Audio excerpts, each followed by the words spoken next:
Merci beaucoup, месие президент. Thank you. Merci, monsieur Premier ministre. Само неколку месеци по благодарноста од Заев кон Макрон за поддршката на патот кон Европската Унија, сценариото сега изгледа сосем различна. Се појавија информација дека токму Франција е главната земја во Европската Унија, која бара да не им се гарантира веќе на Македонија и другите земји од Балканот членство во ЕУ. Заев вели бил свесен за промената на реториката на Франција, Холандија и Данска, но тоа не го загрижувало.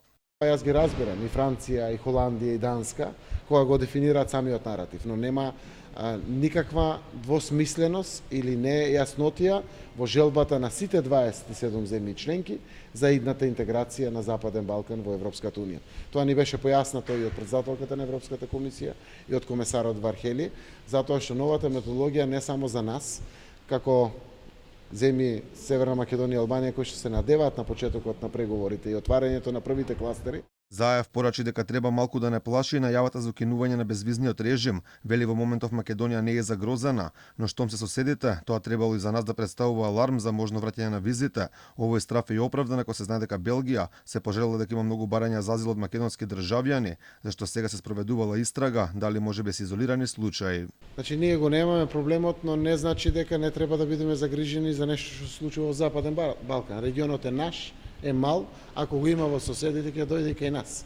И затоа во редовните кореспонденции и соработки со Европската Унија, едно од прашањата е токму и тоа. Визната либерализација има своји критериуми и своји стандарди кои што мора да биде почитувана и мора да биде додржана.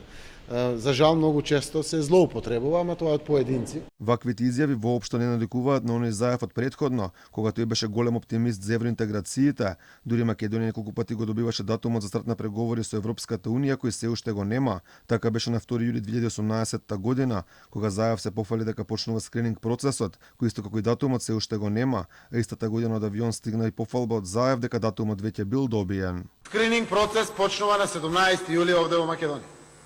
Тоа е доказ дека Македонија доби датум за преговори. Доказ е дека Европскиот совет никогаш повеќе нема да се навраќа на Македонија да утврдува датум за преговори. Во авион што туку примив одлична вест. Република Македонија доби датум за старт на преговори за членство во Европската Унија. Неисполнетите ветувања за преговори со Европската Унија Заев си ги користи и во предизборните кампањи, например на митингот во Шутка на 30 април 2019 година. Прво во Шуто Ризери да споделам и убавата вест.